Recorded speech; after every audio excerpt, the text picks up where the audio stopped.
কুরবানির গোশত আমরা সাধারণত 3 ভাগে ভাগ করে থাকি, বিশেষভাবে চাঁপাইনবাবগঞ্জ, রাজশাহী এবং ইন্ডিয়ার আরো কিছু কিছু জেলায় 3 ভাগে ভাগ করা হয়। 2 ভাগ নিয়ে আসা হয়, 1 ভাগ বিকালে মাথা পিছু ভাগ করে নেওয়া হয় গ্রামবাসী মিলে। আসলে এই পদ্ধতি হারাম না হলেও তা পছন্দনীয় নয়।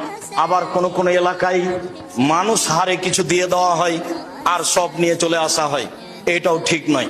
হ্যাঁ, 3টার পদ্ধতির মর্মে কোনো হাদিস সহি নেই। যে হাদিস এসেছে যে 3 ভাগের 1 ভাগ নিজে খাবে, 3 ভাগের 1 ভাগ গরিব প্রতিবেশীকে দিবে, আর 3 ভাগের 1 ভাগ ফকিরকে দিবে যারা ভিক্ষে চায়, মর্মে হাদিসটি মানুষের বানানো নিতান্তই জয়ীফ। কাজে এই হাদিসকে দলিল সামনে রেখে কুরবানির গোশত 3 ভাগে ভাগ করতে হবে এ কথা নয়। 3 ভাগ করলে নাজায়েজ হারাম হবে এ কথা নয়। তবে আমরা পছন্দ মনে করি 3 ভাগের 1 ভাগ যে দিয়ে এসেছেন, 10-এর মধ্যে এটা দিয়ে এসেছেন, যাই ওটা ভাগ করে নেই করা যারা কুরবানি দেয়নি।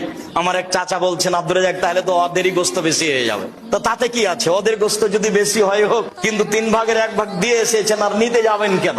আবার যারা বলছে নিতে গেলে ওটা বমি করার মতো হয়ে গেল, দান করেছে আবার ফিরিয়ে নিল।